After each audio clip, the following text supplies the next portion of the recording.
Have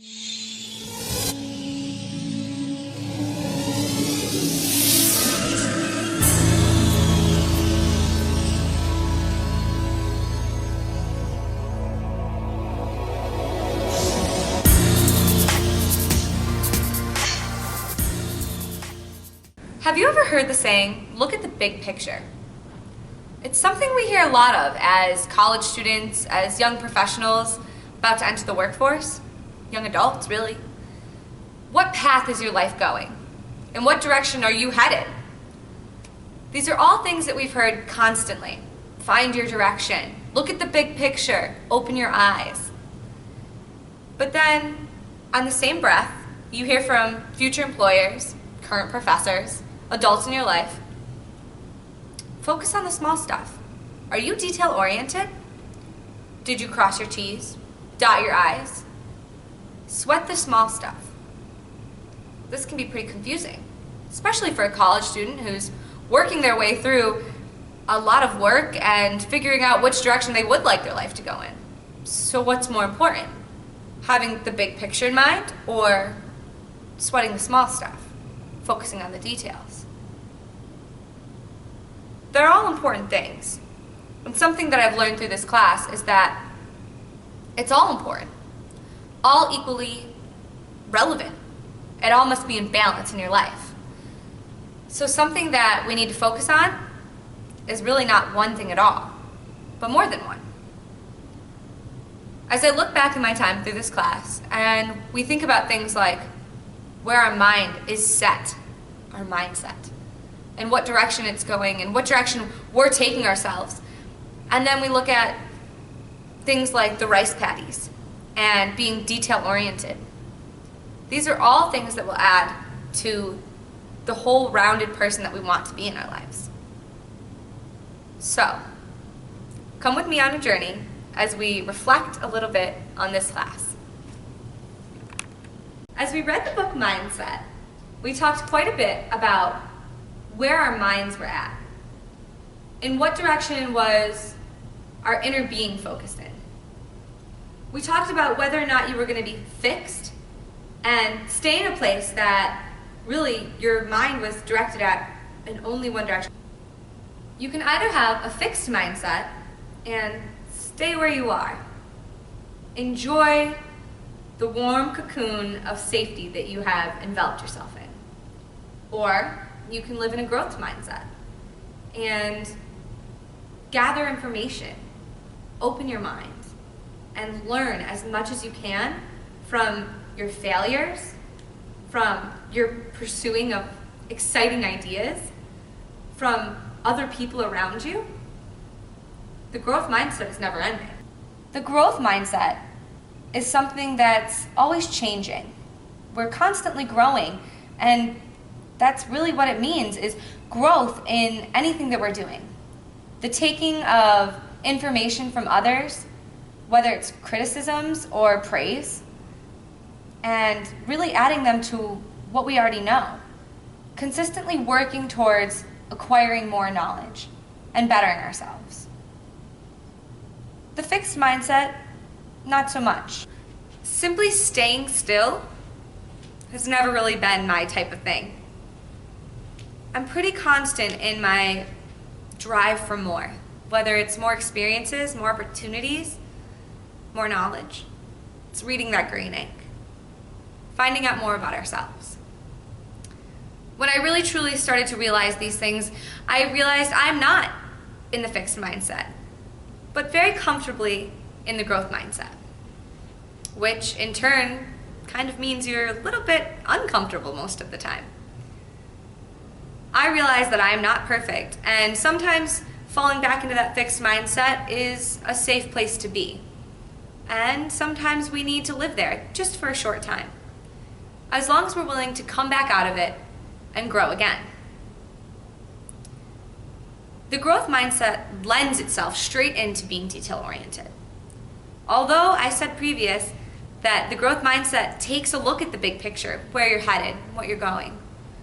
Well, the details in that, the little bits of criticism you get from your friends and family or professors and future employers, the little bit of praise you get for things you didn't realize that you were doing well. And the idea that there is so much more, but there's small steps to take to get to those things. We saw this in the rice paddies. When we were reading about them, we realized that there may have only been a big end goal in mind, which was to feed their families and each other. But they had to take the small steps and preparation that were so intricate, crossing those T's and dotting those I's, that allowed them to reach the success in that big picture.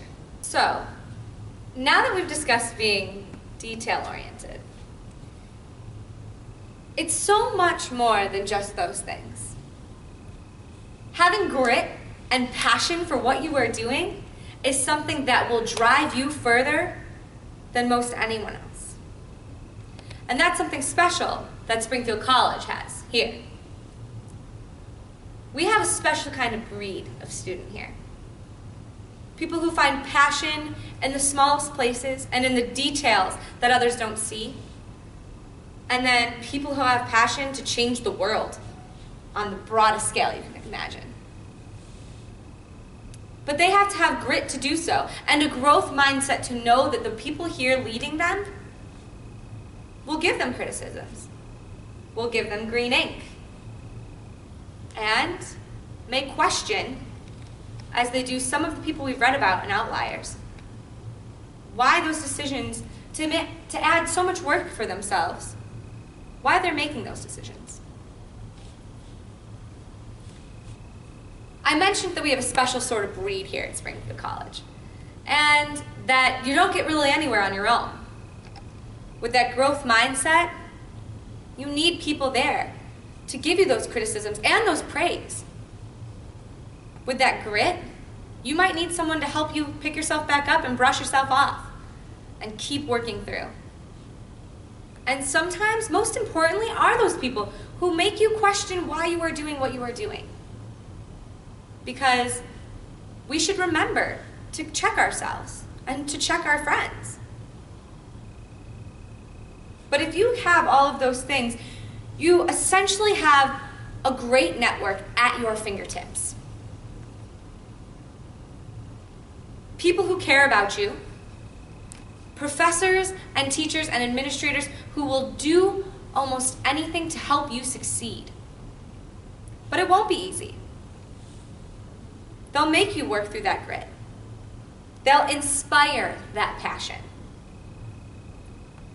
That growth mindset can come from no one but yourself. But surrounding yourself by people and a network of others that are like-minded will only help to increase your chances of success in any area that you determine to be of use to you, or of passion, or of use to the world. Growth mindset, having some grit, a network at your fingertips that you've built and cultivated, that if you don't take advantage of the opportunities and people surrounding you, whether it be at Springfield College, in your workplace, in your home life, you must take advantage of those. They are there ready and ripe for the picking, but if you don't go after them, your network will never fully form. A network must be worked for. Failure is something that everyone will face. Whether on a small scale, in the details, or on a large scale with their path and what they are going towards. No one likes to fail, but we have to be willing to accept it. Take in those remarks. Taking a failure and learning from it is what I have taken from our chapters on failure.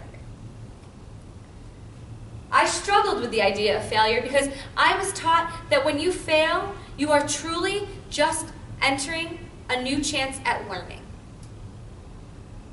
That is something unique to us as Generation Y. We don't fail easily. We may try 1,000 different ways to not make a light bulb, but that doesn't equal failure in our eyes. We are persevering and we are passionate, and we are unwilling to accept words like failure. But it does happen. Whether we call it failure or a learning experience, sometimes we just don't get to where we want to be. It's dusting ourselves off, learning from that, and taking a chance to revitalize what information and what direction we are headed in. Checking those T's, dotting those I's we missed, and reevaluating if the path we are on is the correct one indeed for us. I've learned many things from this class, but something that is so interesting and so intricate is that none of this is one-sided. It's constantly a balance of big picture, small details, and the things that will get you to bringing those things together. Having grit, a network to support you and to help you in your journey, and to watch out for those T's and I's. People who will give you the green ink that sometimes is tough to read, but you know you will learn from it. And the idea that failure does not equal you as a failure. The idea of failure as a chance to learn and reevaluate, and maybe re-begin. I've learned many things from this class, but the idea of bringing those things together to help create the most unique and professional person that I can hope to be is really what I walk away with. Thank you.